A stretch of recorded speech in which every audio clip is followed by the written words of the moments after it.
નમસ્કાર મિત્રો, સ્વાગત છે તમારું અમારી આ યુટ્યુબ ચેનલ જ્ઞાન યાત્રામાં। મિત્રો, આજે આપણે વાત કરવાના છીએ કે રાજ્ય સરકાર દ્વારા જે હાઈકોર્ટમાં PIL કરવામાં આવી હતી કે જે લાખો જે કોન્ટ્રાક્ટ કર્મચારીઓ છે તેમને દૈનિક વેતનમાં વધારો તેમજ લઘુત્તમ વેતન ધારો તેમજ કાયમી કરવાને લઈને જે રીટ કરી હતી તેના જે તરફેણમાં હાઈકોર્ટ દ્વારા આ લાખો દૈનિક વેતન અને કોન્ટ્રાક્ટ કર્મચારીના તરફેણમાં અતિ મહત્વનો ચુકાદો આપ્યો છે। આજના વિડીયોમાં જાણીએ કઈ રાજ્ય સરકારના જે ચુકાદા સામે હાઈકોર્ટે મહત્વનો ચુકાદો આપ્યો છે, જેમાં લઘુત્તમ પગાર 18,000 ચૂકવવાને લઈને અને આદેશ આપવામાં આવ્યો છે। ત્યારબાદ જે કોન્ટ્રાક્ટ કામદારો છે તેમના નસીબમાં જે છે તે ભાવિ ઉજ્જવળ લઈને કામદારોના પગાર અંગે હાઈકોર્ટે એક મોટો આદેશ આપ્યો છે। હવે મિત્રો, વાત કરીએ વિડીયોમાં વિગતવાર કે કયા રાજ્યમાં હાઈકોર્ટ દ્વારા જે છે તે કોન્ટ્રાક્ટ કર્મચારીઓને લઘુત્તમ વેતન 18,000 સાથે વિવિધ લાભો ચૂકવવાને લઈને અતિ મહત્વનો ચુકાદો આ લાખો કોન્ટ્રાક્ટ કર્મચારીઓની તરફેણમાં આપ્યો છે, તેને લઈને આ વિડીયોમાં પૂરી ચર્ચા કરીશું। તો ચાલો મિત્રો, વિડીયોની શરૂઆત કરીએ। સૌપ્રથમ ₹18,000 પગાર ચૂકવવાનો આદેશ અમલમાં આવ્યો છે। હાઈકોર્ટના આદેશથી કોન્ટ્રાક્ટ દૈનિક વેતન કામદારોનું જે નસીબ છે તે ચમક્યું છે અને કામદારોના પગાર અંગે હાઈકોર્ટે મોટો આદેશ આપ્યો છે। કામદારોના પગાર અંગે એવો નિર્ણય લેવામાં આવ્યો છે કે જે લઘુત્તમ પગાર છે ₹18,000 એ પ્રતિ માસ કરવાનો રહેશે તેવો ચુકાદો હાઈકોર્ટે આપ્યો છે। વન મંત્રી ડોક્ટર અરુણ કુમાર સક્સેનાએ અધિકારીઓને તાત્કાલિક અસરથી કામદારોને આ લાભ આપવા સૂચના આપી છે। આ નિર્ણય બાદ રાજ્યના લગભગ 3200 દૈનિક વેતન મેળવતા કર્મચારીઓને આ લાભ મળશે અને તે બધા હવે દર મહિને ₹18,000 સુધીનો લઘુત્તમ પગાર જે છે તે હાઈકોર્ટના ચુકાદાને આધીન મેળવશે।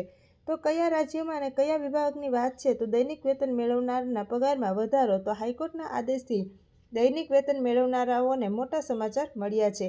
લાંબા સમયથી રાહ જોઈ રહ્યા કર્મચારીઓનું સ્વપ્ન હવે સાકાર થયું છે। આ દૈનિક વેતન મેળવનારાઓને અને કામદારોને દર મહિને લઘુત્તમ 18,000 પગાર આપવામાં આવશે।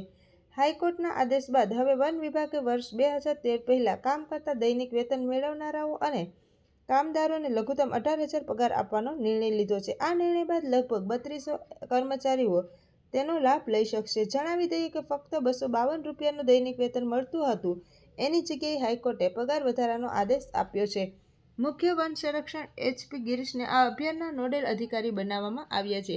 તેમણે માહિતી આપી હતી કે કામદારોને વૃક્ષારોપણ અભિયાન હેઠળ પણ વિવિધ કાર્યો માટે કાર્યરત કરવામાં આવ્યા છે। તમામ વન વિભાગમાં કામ કરતા તમામ કામદારોને હવે ₹18,000 આપવાનો નિર્દેશ કરી દેવામાં આવ્યો છે। આ તમામ કામદારોને કર્મચારીઓ જે નિયમિત અને નિર્ધારિત સમયમર્યાદા અને લાયકાત પૂર્ણ કરે છે તેઓ હવે દર મહિને 18,000નો પગાર મેળવી શકશે। ત્યારબાદ તેઓને ₹252 પ્રતિ દિવસના દરે વેતન મળતું હતું। હાઈકોર્ટના નિર્ણય બાદ આ બધા કર્મચારીઓ માટે ખૂબ જ રાહતના સમાચાર છે।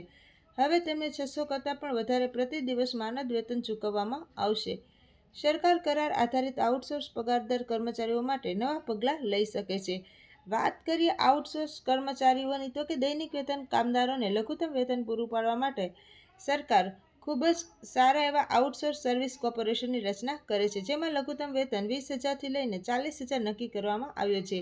જેમાં હાઈકોર્ટના નિર્ણય પછી આ કામદારો અને વન વિભાગના દૈનિક વેતન મેળવનારાઓનું માનદ વેતન પણ વધી રહ્યું છે। આ સાથે ઉત્તર પ્રદેશ સરકારે ઉત્તર પ્રદેશના શિક્ષક મંત્રી પ્રશિક્ષકોના માનદ વેતનમાં પણ વધારો કરવાની જાહેરાત કરી છે। ત્યારબાદ ઉત્તર પ્રદેશના વન વિભાગમાં કામ કરતા કુલ 3200 જેટલા જે દૈનિક વેતન કામદારો છે, કોન્ટ્રાક્ટ કામદારો, તેમને જે છે તે લઘુત્તમ વેતનના 18,000 કરી આપવાને લઈને હાઈકોર્ટે અતિ મહત્વનો ચુકાદો આપ્યો છે। અલ્હાબાદ હાઈકોર્ટના આ ચુકાદાથી 3200 જે કામદારો છે તેમના નસીબમાં તો ચમક જ આવી ગઈ છે, કારણ કે આ ચુકાદાથી હવે દેશના અન્ય રાજ્યોમાં પણ કામ કરતા આવા દૈનિક વેતન કામદારો કે જેઓની પોતાની જગ્યા પર 10 વર્ષ કે તેથી વધારે સમયથી સેવા આપી રહ્યા છે, તેમને પણ આ જે ચુકાદો છે તેમને લઈને હાઈકોર્ટમાં જવાને અને કોર્ટમાં જવાને લઈ ટેકો મળશે। આવા જ નવા વિડીયો સાથે ફરીથી મળીશું।